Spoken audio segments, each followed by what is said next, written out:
Hello everyone. In this video, we will do the daily current affairs analysis of the news items of 2nd November 2021. So, the first topic which we will discuss is Supreme Court's views on a complete ban on firecrackers.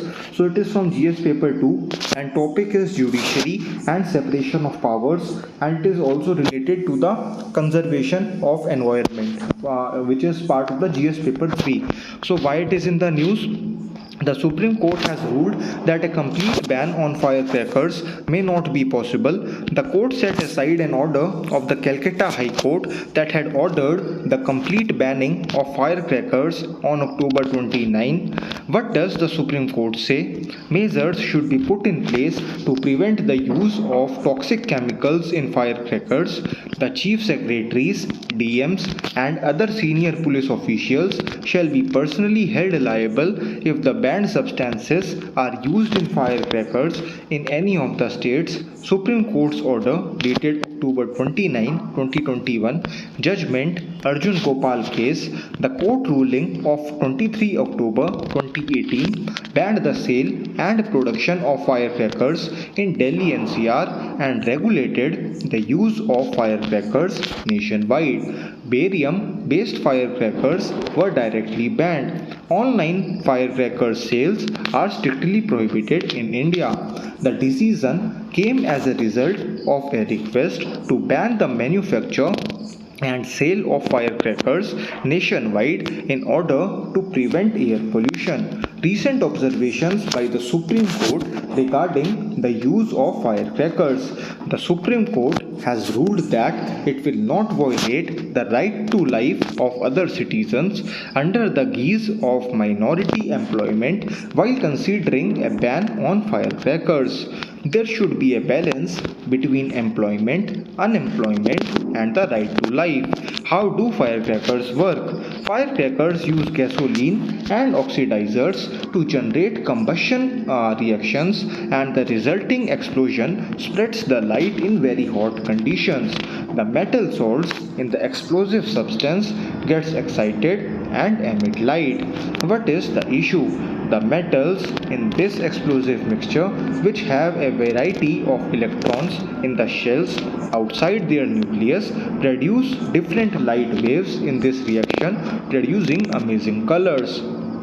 But as many studies show, the combustion of firecrackers is highly elevated source of air pollution.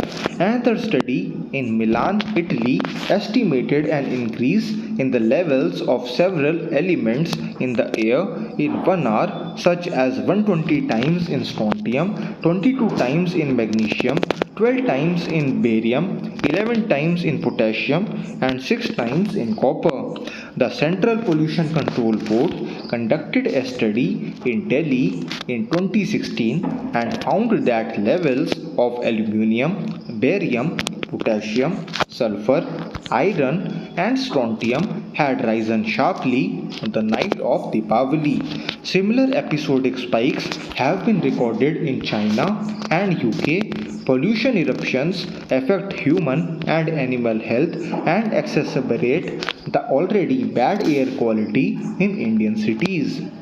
This has led to courts demanding that the explosives be completely shut down, with court orders restricting the type of chemicals used and its volume.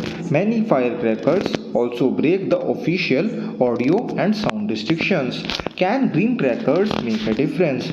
The Council for Scientific and Industrial Research, through the National Environmental Engineering Research Institute CSIR NIRI, Nagpur, has released firecrackers that reduce light and noise emissions, and 30% of a small particle that uses potassium nitrate as an oxidant. These crackers are named Safe Water Releaser, which reduces the use of potassium nitrate and sulfur but is more compatible with regular crackers. Safe Minimal Aluminium, where the use of aluminium is lower, and Safe Thermite crackers with sulfur and low potassium nitrate. Way forward. Although the ban on firecrackers has to be worked upon, it is important to consider the fundamental rights of firework manufacturers and the health rights of more than 1.3 billion people in the country. Prelims hot link topics are: what are green crackers, major products used in its production, what makes firecrackers colorful. So source of this news is this article from the livelaw.in website. So next is about the COP26 meeting. It is from GS paper 3 and topic is conservation related issues. So why it is in the news? The UK will host the UN COP26 conference on climate change from October 31 to November 12, 2021. This year marks the 26th group conference, thus called COP26, and will be held at the Scottish Event Campus in Glasgow. About the COP conference. The COP comes under the United Nations Climate Change Framework Convention UNFCCC, which was established in 1994. The UNFCCC was established to work to stabilize the atmosphere's greenhouse gases. COP members have been meeting annually since 1995. COP1 was held in 1995 in Berlin. It lists various member obligations that include develop ways to reduce climate change, collaboration in preparing to address the impact of climate change, promoting education, training, and public awareness about climate change. According to the UNFCCC, COP26 will work for four purposes: protect the global net zero in the middle of the century and keep 1.5 degrees reach, practice to protect communities and natural areas, fiscal consolidation. To achieve our first two goals, developed countries must live up to their promise to consolidate at least $100 billion in climate finance by 2020. Complete the Paris legal letter.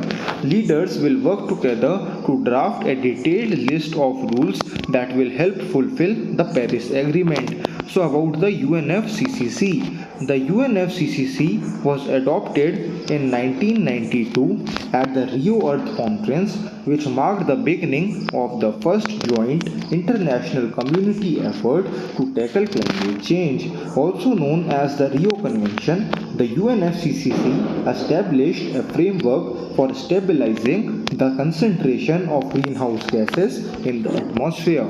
The UNFCCC came into operation in 1994 and almost all nations of the world have already signed up.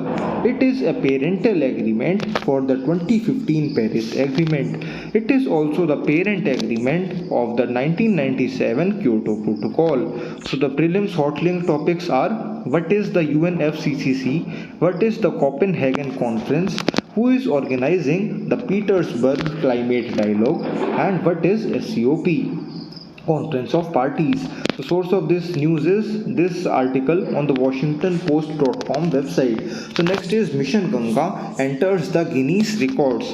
So it is from GS paper 3 and topic is conservation related issues and water conservation. So why it is in the news? The National Mission for Clean Ganga recorded Guinness World Record on the first day of Ganga Utsav with the highest number of handwritten notes uploaded to Facebook in an hour. Background: the event was organized to raise awareness about Ganga revitalization and increase festival access. People posted poems on articles on Ma Ganga on Namami Gange's Facebook page. About the National Mission for Clean Ganga policy document: cities along the Ganga river will have to incorporate river conservation plans as they prepare their master plans. These river resistant systems must operate and consider entry and land ownership queries. There is a need for a systematic rehabilitation program for such organizations that emphasizes alternative livelihoods in addition to their migration strategy. The master plan should not authorize the usage of certain harmful technologies but may create an environment to facilitate the use of modern technology without naming suppliers in river management. Performance of various states. Recommendations are currently for towns in the Greater Ganga River region.